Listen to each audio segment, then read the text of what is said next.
السلام علیکم، یہ چائنا ریڈیو انٹرنیشنل کی اردو سروس ہے۔ بیجنگ اسٹوڈیوز سے اب تک کی خبروں کے ساتھ میں ہوں شاہد افراز خان۔ سب سے پہلے اہم خبروں کا خلاصہ۔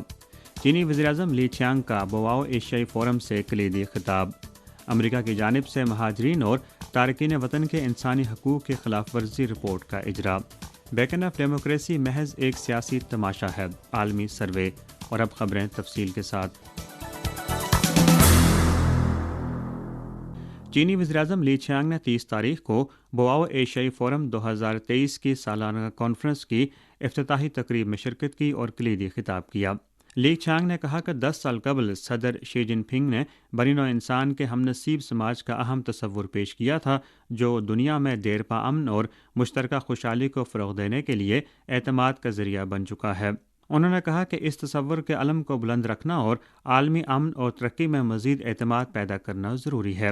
اس خاطر مشترکہ طور پر پرامن اور مستحکم ترقیاتی ماحول کی حفاظت کی جائے، مشترکہ طور پر مزید متحرک ترقی کو اہمیت دی جائے، مشترکہ طور پر یکجہتی اور تعاون کے مؤثر طریقوں کو فروغ دیا جائے اور مشترکہ طور پر افراد کے درمیان تبادلوں کو فروغ دیا جائے اور مختلف تہذیبوں کے انضمام اور ہم آہنگی کو مزید پراعتماد بنایا جائے۔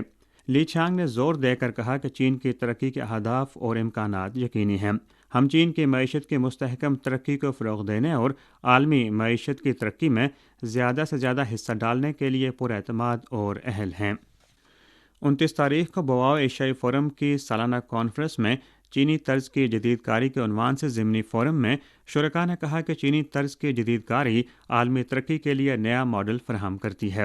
شرکاء کے خیال میں چین نے جدید کاری کی تکمیل کے دوران بہت سے ترقی پذیر ممالک کے معاشی حالات کو بہتر بنانے میں مدد دی ہے اور علاقائی استحکام میں بھی نمایاں کردار ادا کیا ہے۔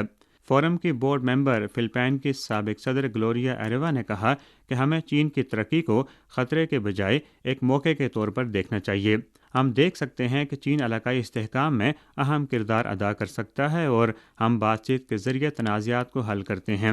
شرکاء کا خیال ہے کہ چینی طرز کے جدید کاری کے کامیاب تجربات سے دیگر ترقی پذیر ممالک اپنی صورتحال سے مطابقت رکھنے والے ترقیاتی راستے کی تلاش کرنے لگے اور یوں جدید کاری کی جانب چینی نمونہ فراہم کیا گیا ہے۔ 28 مارچ کو بواؤ ایشیائی فورم کی 2023 سالانہ کانفرنس کے دوران منعقدہ دی بیلٹ اینڈ روڈ ترقیاتی مواقع کے اشتراک کے موضوع پر فورم میں شرکاء نے دی بیلٹ اینڈ روڈ کے 10 سالوں میں حاصل کردہ کامیابیوں اور مستقبل کی ترقی سمیت دیگر امور پر تبادلہ خیال کیا اور دی بیلٹ اینڈ روڈ سے وابستہ ممالک اور علاقوں کی اعلیٰ معیاری ترقی کے لیے دانش پیش کی۔ اعداد و شمار کے مطابق سال 2022 کے آخر تک چینی کاروباری اداروں نے دی بیلٹ اینڈ روڈ سے وابستہ ممالک میں کل 57 بلین 130 ملین امریکی ڈالرز کی سرمایہ کاری کی اور 4,21,000 مقامی ملازمتیں پیدا کی گئیں، جن سے وابستہ ممالک کو ٹھوس مفادات حاصل ہوئے۔ پاکستان کے وزیر منصوبہ بندی احسن اقبال نے فورم سے خطاب کرتے ہوئے کہا کہ پاکستان صنعت کاری اور نئی ٹیکنالوجی کی ترقی کے لیے سرمایہ کاری کی شدید کمی کا شکار ہے۔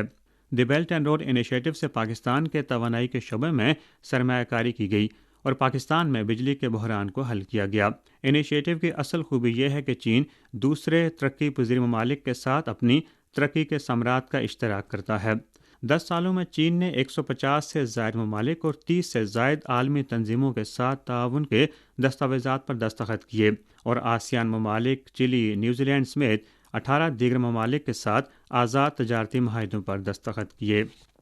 چینی وزارت خارجہ کے ترجمان ماؤ ننگ نے 30 تاریخ کو یومیہ پریس کانفرنس میں زور دے کر کہا کہ چین امریکہ کی جانب سے بار بار کی تنبیہات کو نظر انداز کرتے ہوئے چھائی انگ وین کے امریکہ میں ٹرانزٹ انتظام پر شدید احتجاج کرتا ہے اور اس کی شدید مذمت کرتا ہے۔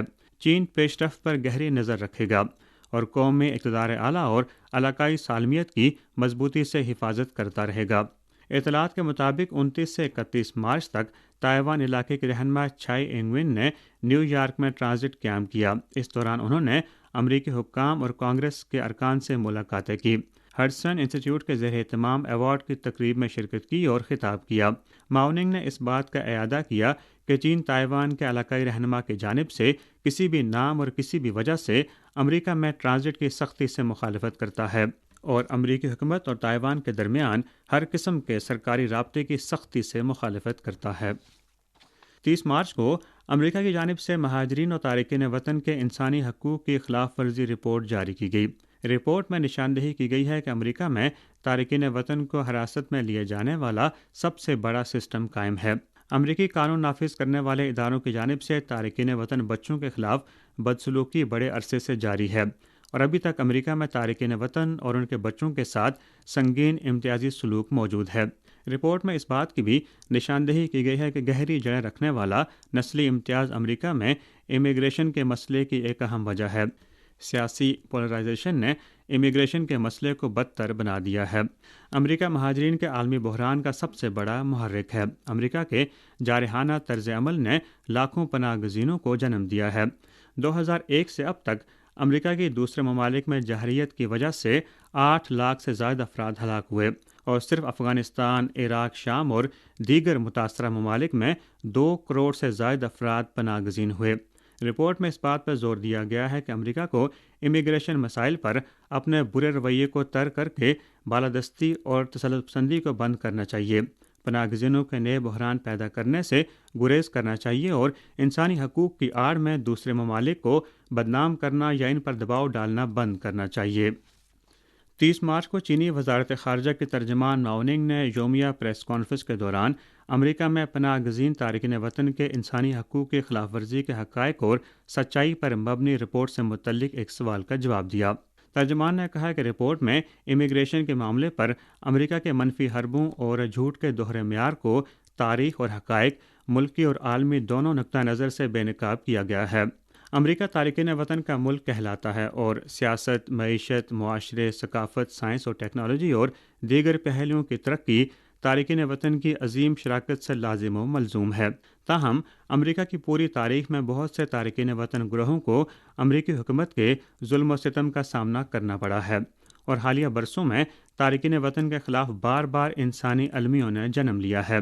अमेरिका को मुश्किलात से दो चार तारकीन वतन के मसले पर अपने यहाँ संगीन मसाइल का संजीदगी से जायज़ा लेना चाहिए और इनकी इस्लाह करनी चाहिए। तारकीन वतन के सूरत हाल को मौसर तरीके से बेहतर बनाना चाहिए और तसल्लुत पसंदाना और गुंडागर्दी के रवैये को रोकना चाहिए और आलमी बरादरी में एक नया बहरान पैदा करने से गुरेज करना चाहिए। हालिया दिनों CGTN और रेनमन यूनिवर्सिटी ऑफ चाइना के national governance and public opinion ecology research institute की जानिब से किए जाने वाले एक आलमी सर्वे के मुताबिक 74.5% आलमी जवाब दहिंदगान का मानना है कि अमेरिका में सियासी ताकत आम लोगों के मुकाबले में दौलतमंदों की खिदमत पर ज़्यादा माइल है। बेशतर जवाब दहिंदगान ने मगरबी जमहूरी निज़ाम के अमल और मौजूदा सूरत हाल पर अदम इत्मीनान या मायूसी का इजहार किया। उनका ख्याल है कि अमरीकी जमहूरी निज़ाम की असलियत दौलतमंदों और ताकतवरों की खिदमत करना है। 72.5% जवाब दहिंदगान का ख्याल है कि अवाम की ख्वाहिशात का सिर्फ इंतखाबात के दौरान जिक्र किया जाता है, बाद में इन्हें भुला दिया जाता है। 88.6% जवाब दहिंदगान की राय में ऐसी सूरत हाल मौजूद है कि अमरीकी सियासतदान और मीडिया आज़ादी सहाफ़त की आड़ में जाली इतलात फैलाते, नस्ली इम्तियाज़ और इंतहा पसंदी को हवा देते हैं, जबकि 60.3% का मानना है कि अमेरिका के मौजूदा निज़ाम में गन वायलेंस जैसे समाजी मसाइल का हल नहीं हो सकता। 65.8% राय दहिंदगान ने नाम नहाद इनकलाब को उकसाने और जारहियत जैसे तरीक़ों से जबरी तौर पर दूसरे ममालिक के सियासी निज़ाम तब्दील करने के अमरीकी रवैये की भरपूर मुखालफत की। इस आलमी सर्वे में कुल 35 ममालिक के 3,776 जवाब दहिंदगान के मुअस्सर जवाबनामे मौसूल हुए, जिनमें अमेरिका, बरतानिया, नाइजीरिया और पाकिस्तान समेत दीगर ममालिक के शहरी शामिल हैं।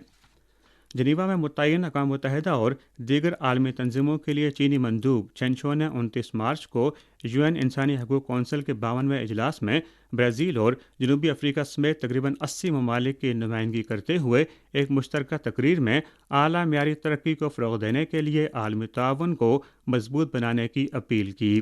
मुश्तरका तकरीर वियना एलामिया और एक्शन प्रोग्राम की मंजूरी की 30वीं सालगिरह की मुनासबत से की गई, जिसमें निशानदेही की गई है कि पिछले 30 वर्षों में आलमी बरादरी एलामिया के रूह में इंसानी हकूक़ के तहफ़्फ़ुज़ के मुअस्सर रास्ते की तलाश कर रही है। ताहम इस वक्त इम्तियाजी सलूक, अदम मसावात, सियासी पोलराइजेशन और तकसीम जैसे चैलेंजेस मौजूद हैं, जो एलामिया के अमल दरामद और पायदार तरक्की की तकमील में संगीन रुकावटें हैं। इसी के साथ खबरें ख़त्म हुईं।